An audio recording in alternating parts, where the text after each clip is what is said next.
There are moments in life when everything goes quiet, not because the world has stopped, but because something deep inside you is trying to get your attention. Maybe you're going through something right now. Maybe you've been carrying a weight so heavy that some days you don't even know how you're still standing. Or maybe life looks fine on the outside, but on the inside, something feels missing, something feels incomplete.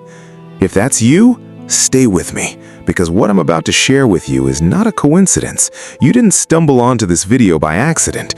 There are no accidents when it comes to things like this. My name, well, it doesn't matter. What matters is this message, a message that has been on my heart for a long time, and I truly believe, it was meant for you today, at exactly this moment in your life. I want to tell you something that most people never hear, not because it's hidden some ancient text locked away somewhere, but because in the noise of everyday life, the scrolling, the rushing, the stress, the disappointment, we stop listening, we stop being still enough to hear it.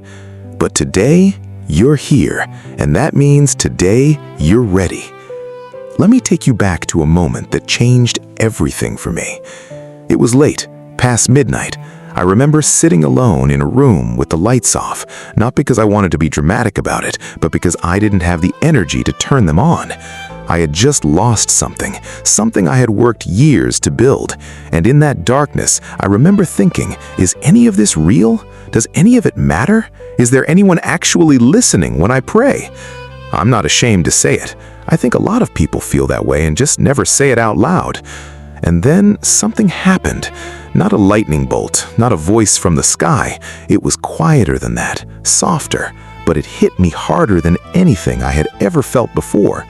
It was like a knowing, a deep, unshakable knowing that settled right in the center of my chest. And the knowing said this: you are not forgotten. 3 words, that's all. But those 3 words cracked something open in me, because the thing I was most afraid of, the fear I had never even spoken aloud to another human being, was that I was forgotten. That after all the mistakes, all the doubts, all the times I had walked away from faith and come crawling back, that maybe I had used up my chances. Maybe you know that feeling. Here's what I've come to understand, and this is the secret the thumbnail was pointing to, the secret this entire message is built around. Jesus doesn't operate on the system of chances. He doesn't keep a running tally of how many times you failed or fallen short. That's a human system. That's not his. What he operates on is something that doesn't make logical sense to our human minds, and that's exactly why so many people miss it. We're trained to think in terms of earning and deserving. You work hard, you get the reward. You mess up, you lose the privilege. That's how the world works. But his way runs in the complete opposite direction. The message he's been trying to get through to people, through generations, through history, through every quiet moment you've ever sat with yourself and felt something stir, is this: the door is never closed, not on you, not ever. Now, I know what some of you are thinking. You've heard things like this before. You've sat in church, or watched a video, or read something that gave you that warm feeling, and then life happened again, and the feeling faded, and you went back to feeling the same way you did before.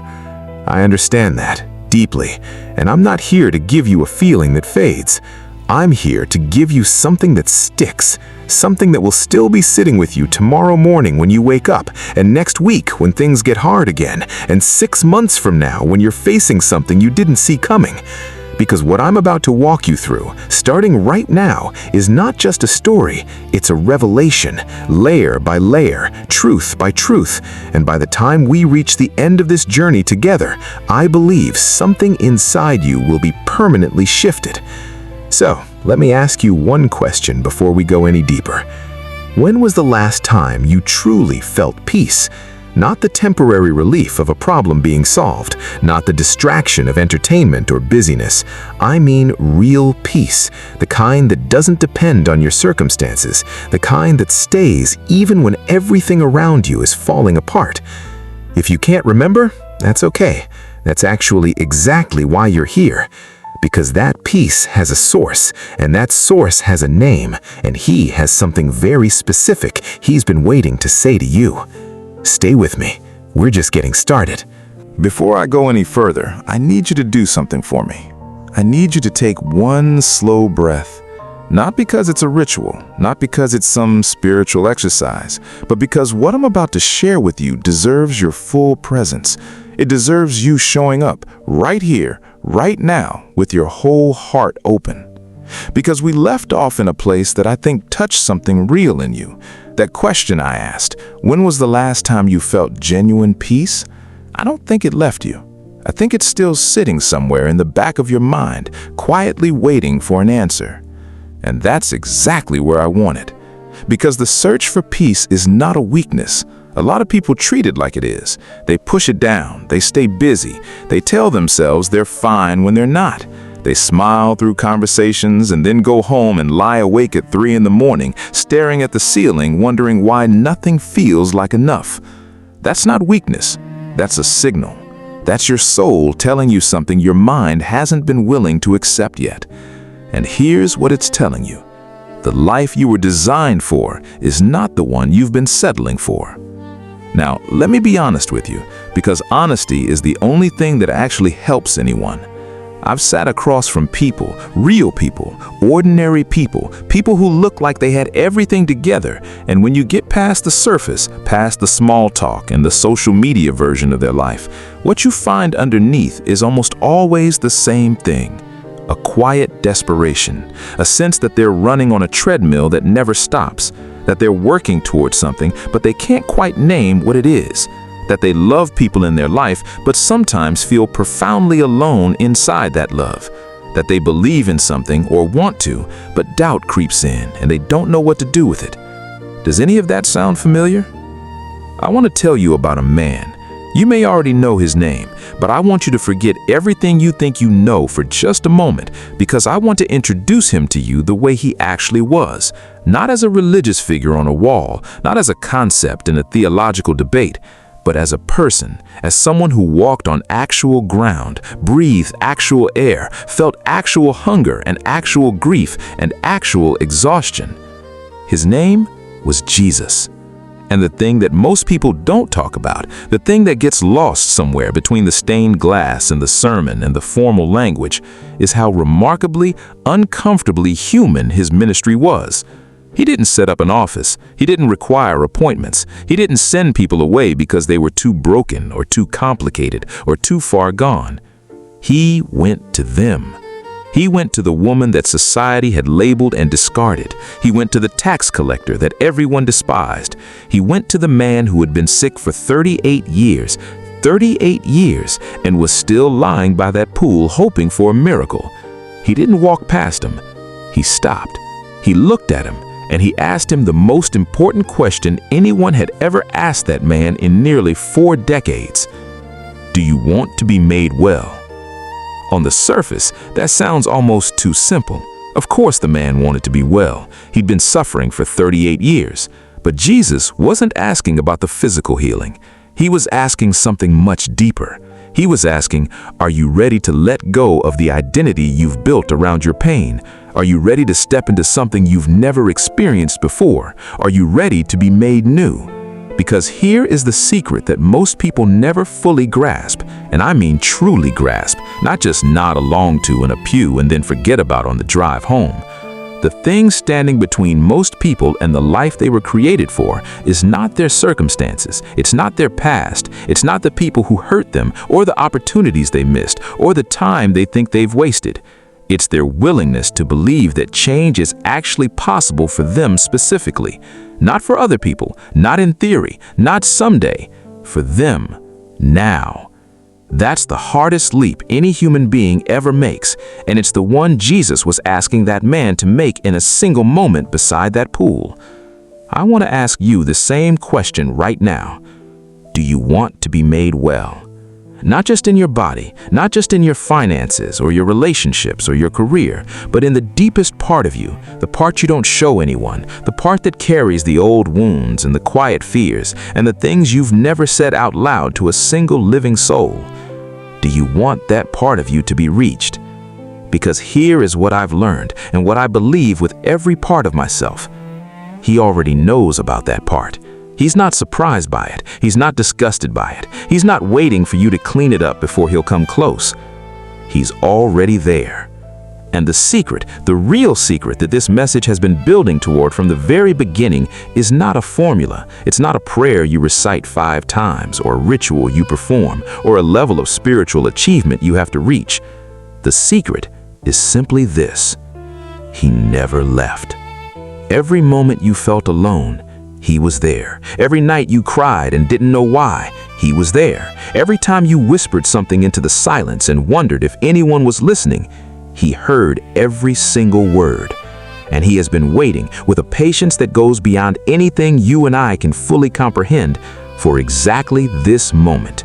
This moment where you're still enough to hear it, where life has brought you to a place where you're finally ready to receive what was always already yours.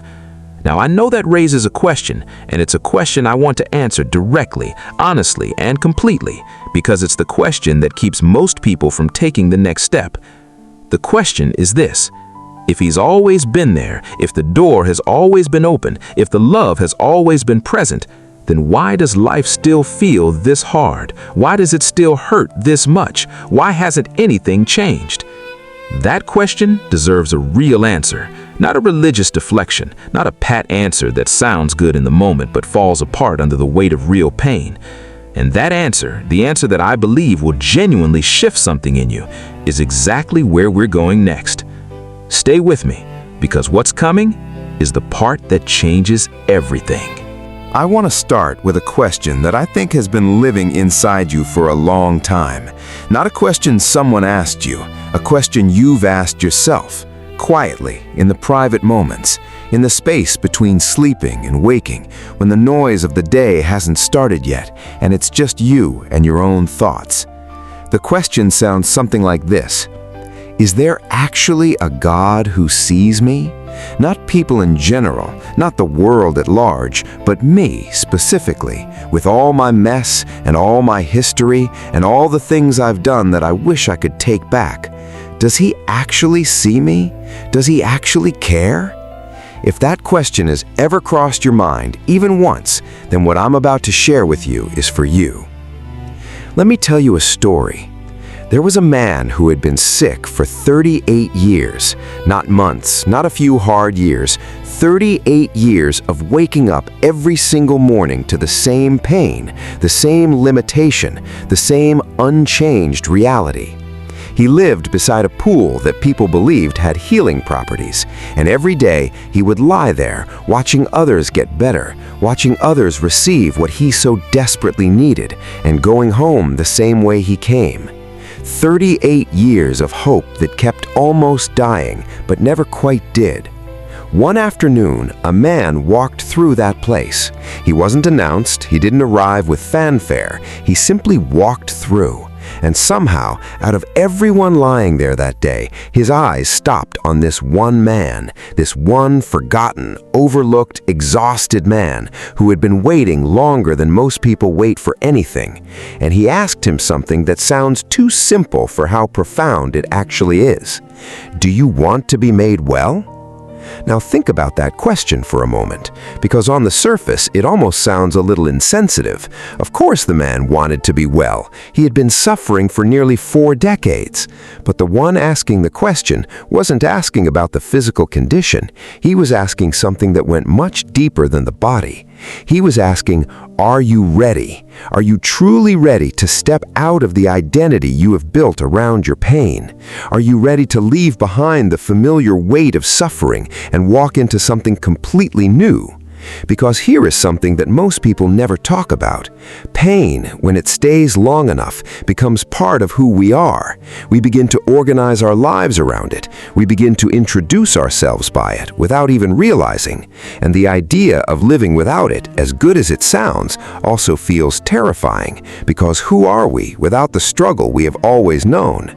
That is the real question Jesus was asking beside that pool. And the man answered, and in the answering, something shifted. Not because of anything the man had earned, not because he had finally become worthy of healing after 38 years of waiting, but simply because the right person stopped, looked, and spoke life into a situation that everyone else had written off. That person was Jesus.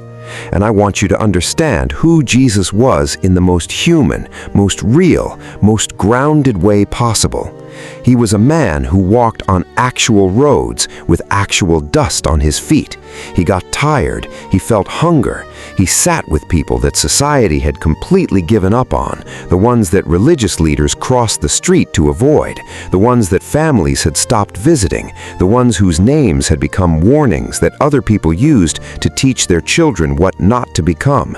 And every single time, without exception, he went toward them. Not to lecture them, not to remind them of everything they had done wrong, not to make them earn a moment of kindness through some performance of repentance. He simply went to them, sat with them, saw them. There was a woman who had made choices that left her completely alone in the middle of the day at a well because the shame of her story was so heavy she could not face the other women who came in the cool of the morning. And Jesus sat down beside her, started a conversation, and what he said to her in that conversation was so unexpected, so dignified, so full of genuine seeing that she ran back into the town she had been hiding from and told everyone to come and meet the man who told her everything she ever did, and somehow she felt no condemnation standing in front of him, only seen, only known, only loved. That is the character of Jesus. That is the ministry of Jesus. Not performance, not religion for the sake of appearances, but real, personal, individual love for real, broken, complicated human beings. And here is where this becomes personal for you.